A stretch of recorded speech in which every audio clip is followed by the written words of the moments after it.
जी screen show होगी आपको बेटा? Yes sir. चलें बिस्मिल्लाहिर्रहमानिर्रहीम। आज अब हमने स्टार्ट करना है क्रिस्टलाइन एंड एमॉर्फस स्टेट। ठीक हो गया जी।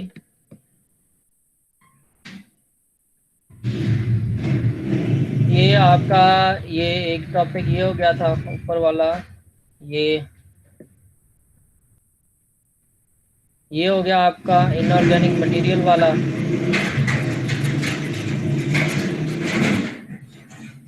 और उसके बाद इंट्रोडक्शन टू नैनो मटेरियल हो गया।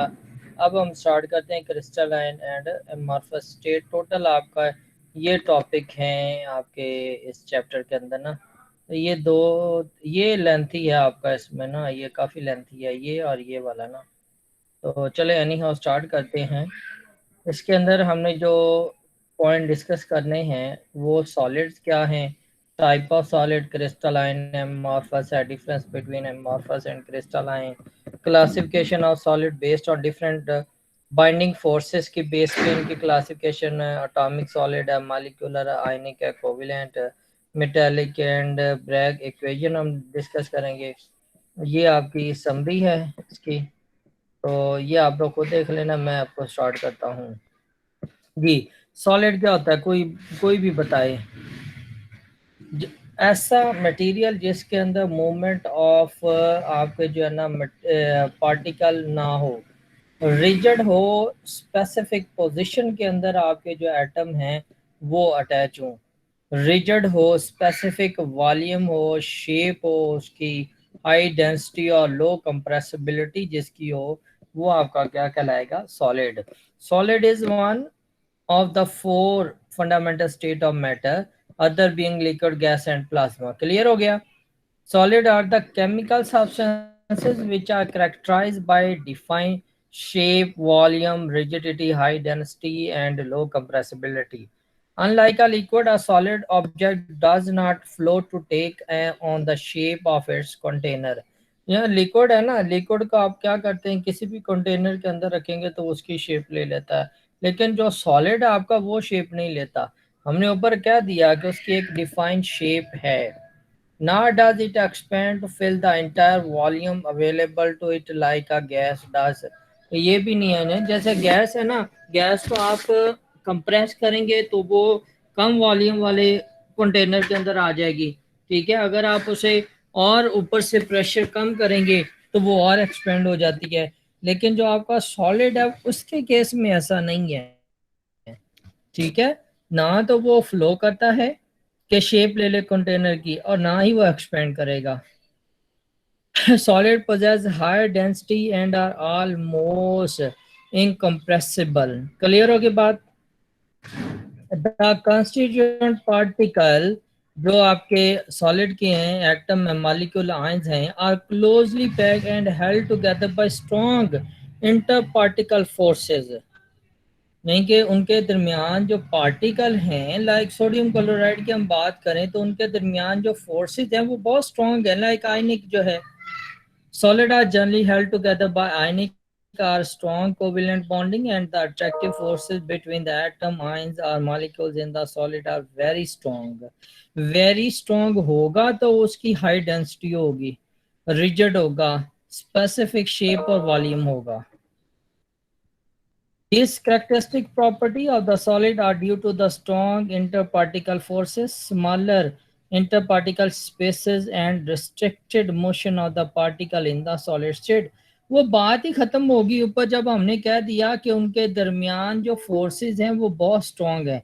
जब बहुत स्ट्रांग फोर्सेस की बात हमने कर दी तो इसका मतलब क्या है कि उसके अंदर जो स्मॉलर इंटरपार्टिकल स्पेसेस हैं ना होने के बराबर आप इसको कह सकते हैं कि उनके पार्टिकल के दरमियान जो स्पेसेस हैं और फोर्सेस बहुत ज़्यादा हैं। हमने कहा कि वो उसकी डेंसिटी जो है वो बहुत ज़्यादा है, मीन कि उसकी मोशन जो है पार्टिकल की वो ना होने के बराबर है, मीन रिस्ट्रिक्टेड है।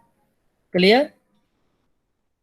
Because of strong interparticle forces and the smaller interparticle voids जो जगह उसके दरमियान होती हैं, the particle in the solid state can only vibrate about their mean position and do not possess translational motion. ठीक है कि जस्ट वो थोड़ा सा मूव करते हैं अपनी जगह पे, लेकिन वो जगह छोड़ नहीं सकते, ट्रांसलेशन मोशन भी नहीं है उनकी। In most of the solid the particle are arrange in an orderly fashion.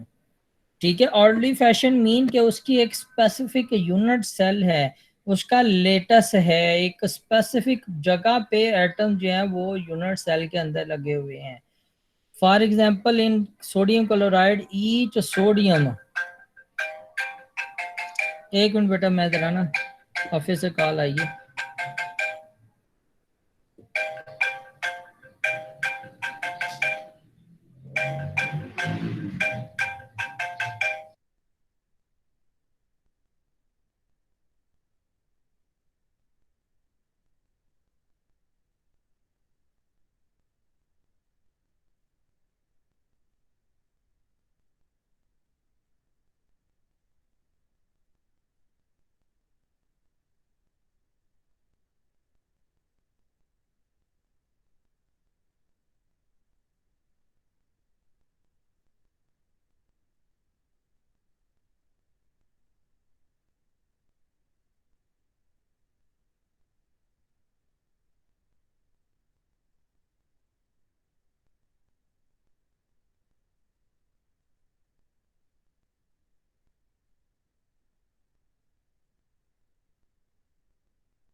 Ji class, तो आवाज आ रही है? जी सर। अच्छा, for example in sodium chloride each sodium ion is surrounded by 6 chloride ion and each chloride ion is surrounded by 6 sodium ion as shown in the following figure. In each circle represent chloride ion and hollow circle solid जो है वो chloride को है और जो हालो है वो sodium को रिप्रेजेंट करता है। ये देखिए आप लोग, ये जो है कि ये है ना आपका, कि सॉलिड है तो ये आपका क्लोराइड है, ये क्लोराइड है। तो इसमें आप देखें कि ये जो साइडों पे आपका क्या है, ये सोडियम ऑक्यूपाई किया हुआ है, इधर भी सोडियम ने ऑक्यूपाई किया हुआ है। तो ये एक स्पेसिफिक पोजीशन के अंदर आपके एटम रहेंगे, ये नहीं है कि ये अपनी जगह से चेंज हो जाएं। क्लियर हो गया? When a solid is heated, its particles start vibrating more and more vigorously as the heat is supplied. ठीक है, ये तो हमें पता ही है कि जब आप सॉलिड को हम हीट करते हैं तो वो आहिस्ता आहिस्ता जो ना वाइब्रेट करना शुरू कर देते हैं। और एक वक्त ऐसा आता है कि जब वो बिल बहुत ज्यादा उनकी वाइब्रेशन मोशन हो जाती है, वाइब्रेट बहुत ज्यादा एनर्जी के साथ करती है, ठीक है, तब वो लिक्विड के अंदर आ जाता है। Eventually the kinetic energy of the particle become sufficiently larger to overcome the attractive forces and they start possessing translational motion. At this stage, solid change into liquid state. The temperature at which solid change into liquid state at normal pressure is called melting point of the substance. Melting point of some common substances are given in the following table. ये आपके पास है जी, oxygen है, nitrogen है, ethyl alcohol है, water है, benzene, sodium, sodium chloride and magnesium chloride, ये इनके melting point हैं, ये केल्विन के अंदर दिए हुए हैं। क्लियर हो गया, समझ आ गई जी क्लास? आगे यस एक सर। टर्म यूज होनी है आपके, yes sir. Cellophane. Cellophane is a thin transparent sheet made of regenerated cellulose. इनके सेलुलोज की बनी हुई आपकी थिन ट्रांसपेरेंट शीट है। It's low permeability to air, oil, grease, bacteria and water make it useful for food packing. यानी कि food packing के लिए इसे हम यूज करते हैं, और इसके अंदर से air, oil, grease, bacteria, water वगैरह जो है वो मूव नहीं कर सकती, और ये सेलुलोज की बनी होती है। Melting point of substance gives an approximate idea about the magnitude of interparticle forces in the solid state of the substance. जितना किसी का melting point ज़्यादा होगा उतनी उसके अंदर जो forces हैं वो ज़्यादा होंगे, strong होंगे, ठीक है। Like sodium chloride has a very high melting point, 1077 Kelvin, because of strong interparticle forces. Ionic bond, on the other hand, hydrogen has very low melting point, minus 259.2 degree, यानी 13.98 Kelvin, because of very weak intermolecular forces, that is van der Waals forces. Clear हो गया कि जितनी किसी के अंदर forces week होंगी उतना उसका मेल्टिंग पॉइंट कम होगा, और जितना उसका मेल्टिंग पॉइंट ज़्यादा है उतनी उसके अंदर जो बाइंडिंग फोर्सेस हैं वो स्ट्रॉन्ग हैं। जनरल करेक्टरिस्टिक आप सॉलिड की देखें तो the solid are as follow, as mention above, solid have two main properties. कौन सी? They have strong intermolecular forces and short internuclear distance. Forces ज़्यादा है ना, स्ट्रॉन्ग फोर्सेस हैं, तो उनके दरमियान में जो डिस्टेंस है वो बहुत कम है। Due to close packing of the constituent particle, their constituent particle do not possess translator motion but can oscillate, यानी कि vibrate only around their main position, ये भी हमने पढ़ लिया। Due to these two basic properties, solid possess the following characteristic property. They have definite shape, mass and volume, ये हम पढ़ चुके हैं। They are rigid and incompressible. They have high density. Clear हो गया जी? टाइप्स ऑफ सॉलिड अब हम बात करते हैं तो दो आपके पास आ जाती हैं, एक आपकी क्रिस्टलाइन है और दूसरी आपके पास आ जाती है एमॉर्फस सॉलिड। अब क्रिस्टलाइन जिसके अंदर ना क्रिस्टल होंगे आपके, अ crystalline solid is a substance which whose constituent particle mean the atom minor molecule that make up the solid exist in a regular well defined arrangement. Regular well defined arrangement mean crystal के अंदर, mean unit cell के अंदर, mean क्रिस्टलेटस के अंदर, यानी कि उसका एक क्लियर जो है ना वो यूनिट सेल होगा, डिफाइन यूनिट सेल होगा, उसका clear alpha beta gamma ABC होगा।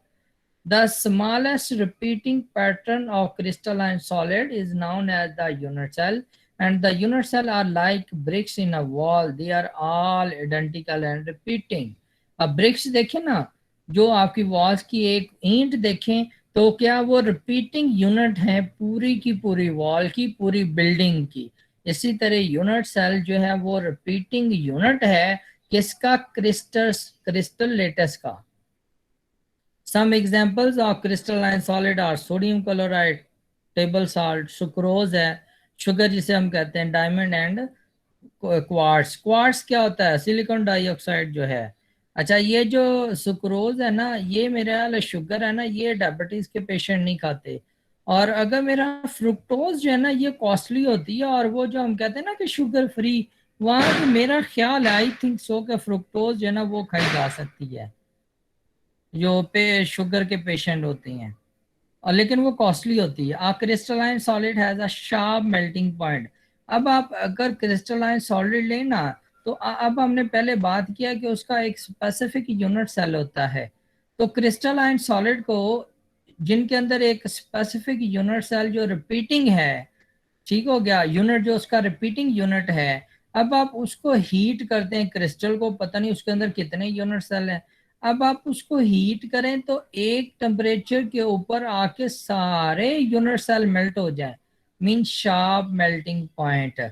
और ये क्रिस्टल आपकी प्योर है, इसके अंदर इम्प्योरिटी नहीं है। बट अगर वो कुछ टेम्परेचर पे जाके मेल्ट हो, कुछ थोड़ा सा ऊपर जाके मेल्ट हो, तो वो आपकी क्रिस्टल प्योर नहीं है, उसके अंदर टॉर्शन है, आपका जो यूनिट सेल है वो ब्रेक हुआ हुआ है। इसका मतलब ये भी हो सकता है कि उसके अंदर इम्प्योरिटीज भी हैं, कंटामिनेशन भी है, कि वो प्योर नहीं है, वो सडन मेल्ट नहीं हुई है, वो शार्प मेल्टिंग पॉइंट नहीं रखती। When a crystalline solid is heated slowly, the temperature rises gradually until it reaches the melting point. At the melting point, it liquefies suddenly. On cooling, the regular geometric shape appear again as the solid is formed.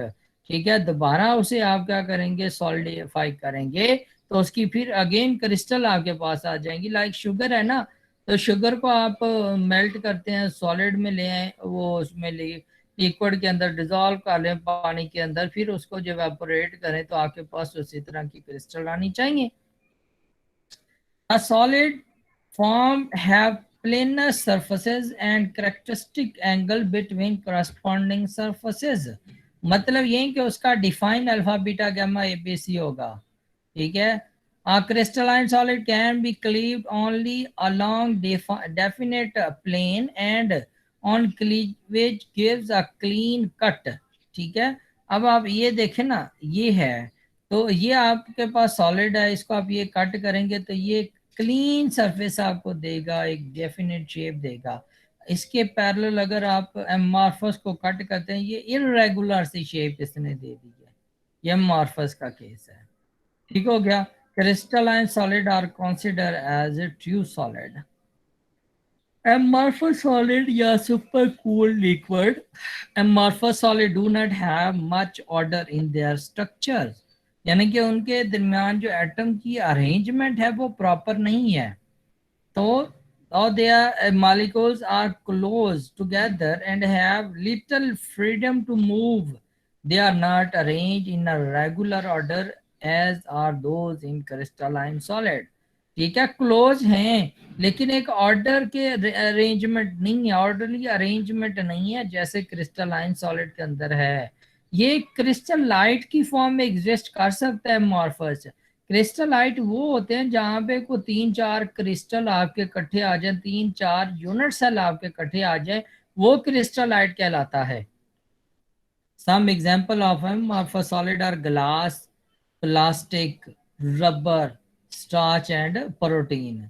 तो amorphous solid do not possess long range regularity. In some cases they may possess small regions of orderly arrangement. These crystalline part of an otherwise amorphous solid are known as a crystallite। Amorphous solid does not possess a sharp melting point। Sharp melting point तो हो ही नहीं सकता क्योंकि उनके अंदर irregular arrangement of atom है, ठीक हो गया। It undergo liquification over a broad range of temperature. हम यहाँ पे क्या करेंगे, रेंज ऑफ टेम्परेचर देंगे कि इस रेंज में ये मेल्ट हो रहा है, ठीक हो गया। सॉलिड का हम नहीं करते, सॉलिड का हम यही कहते हैं ये है melting point, defined melting point. The amorphous solid do not possess any characteristic heat of fusion, ठीक हो गया। When an amorphous solid is cut with the help of a sharp edged knife, it results in an irregular cut। Amorphous substances are also sometimes referred to as supercooled liquid because they possess disorderly arrangement like liquid, ठीक हो गया जी। In fact, many amorphous solids such as glass are capable of flowing। अब capable of flowing glass, पुरानी जो window होती है ना उनके शीशे, पुरानी बिल्डिंग जो होती है ना उनके अंदर जो विंडो है उनके शीशे आप देखें ना, तो ऊपर से ब्रीक होते हैं, नीचे से क्या होते हैं वो मोटे होते हैं। मतलब कि वो ग्लास जो है वो स्लोली स्लोली स्लोली स्लोली जो है ना वो फ्लोट कर रहा है नीचे की तरफ जो है ना. Careful examination of the window panes of very old houses reveal that the panes are thicker at the bottom than at the top because the glass has flowed under continued influence of gravity. बात समझ आ गई class यहाँ तक? Properties of crystalline solid. अब हमने बात की अरेंजमेंट की, तो उसके अंदर हमने कहा कि बेहतरीन अरेंजमेंट ऑफ एटम है. मेल्टिंग पॉइंट की बात करें तो उसका मेल्टिंग पॉइंट है ही होगा. एनेसोट्रॉपी की बात हम करें अगर, in a crystalline solid the properties like electrical conductance, refractive index, thermal expansion have a different values in different direction, कि डिफरेंट डायरेक्शन के अंदर उसकी डिफरेंट वैल्यूज है. ठीक हो गया. अच्छा, इसकी बात ना मैं आपको बताता हूँ कि एनिसोट्रॉपी क्यों है, ये डिफरेंट डायरेक्शन के अंदर क्यों डिफरेंट प्रॉपर्टीज रखती है, ये मैं जरा आपको बताता हूँ. आवाज आ रही है क्लास? Yes sir. जी सर आ रही. चलो नेक्स्ट प्रॉपर्टी होती है जितनी देर ये ओपन होता है बोर्ड में आपको बता देता हूँ. क्लीन क्लीवेज विद नाइफ, वो हमने अभी देख लिया कि क्रिस्टलाइन के केस में क्लीन क्लीवेज है आपके पास. अच्छा, ये उसने हाँ ये दे दिया different difference between anisotropy and isotropy. अब अगर आप ये देखें ना, ये उन्होंने ये यहाँ पे ए बी सी डी दिखाया गया है. तो अगर आप ये देखें ना कि मैं अगर यहाँ से यहाँ की तरफ आता हूँ तो ये जो डिस्टेंस है ये और है. अगर मैं यहाँ से यहाँ की तरफ आता हूँ तो ये डिस्टेंस और है, और अगर यहाँ से यहाँ की तरफ जाता हूँ तो ये डिस्टेंस और है. इसकी वजह से डिफरेंट डायरेक्शन के अंदर उसकी कैरेक्टरिस्टिक या उसकी प्रॉपर्टी जो है वो डिफरेंट होती हैं.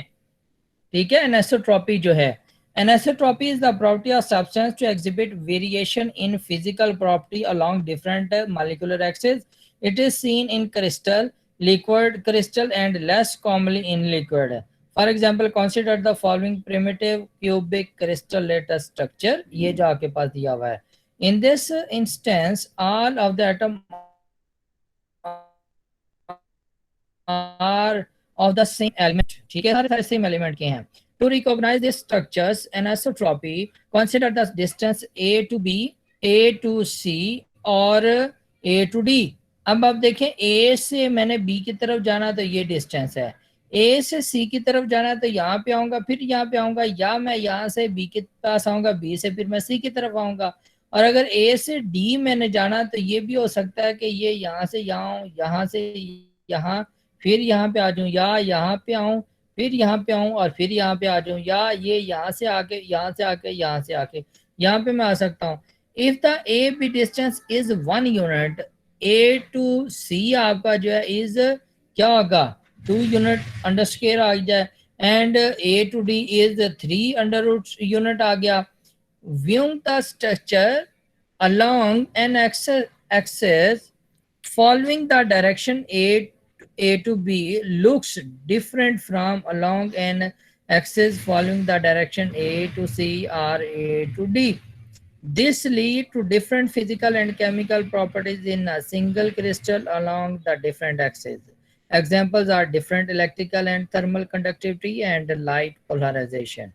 In amorphous materials such as glass, no long range order exists. Properties are identical in all directions. These are isotropic material. बात समझ आ गई कि जो क्रिस्टलाइन है उसके अंदर एनिसोट्रॉपिक है, और जो आपका एमॉर्फस है उसके अंदर आइसोट्रॉपी है. क्लियर हो गया क्लास? जी सर. अब ये वही जो हमने पहले पॉइंट डिस्कस किए वही सारे यहाँ पे इसने कर दिए हैं.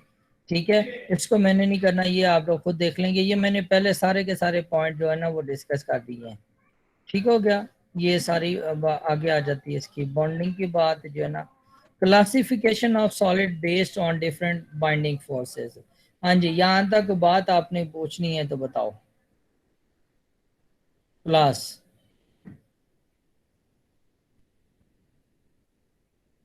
जी, क्लास को बात पूछनी है तो बताएं. क्लियर. नो सर क्लियर हो गया? क्लियर.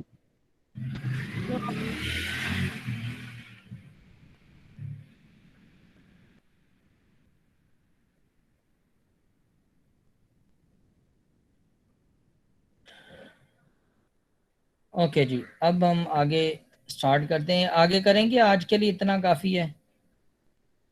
काफी है सर जी, काफी है आज के लिए। काफी है सर आज। जी सर।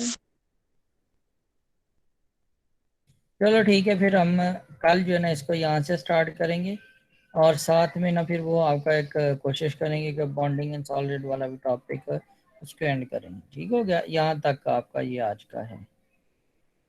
अब हमने ना ठीक। काम को खींचना है, ठीक है, इसको जल्द, सिलेबस काफ़ी ज़्यादा है तो इसको खींचें।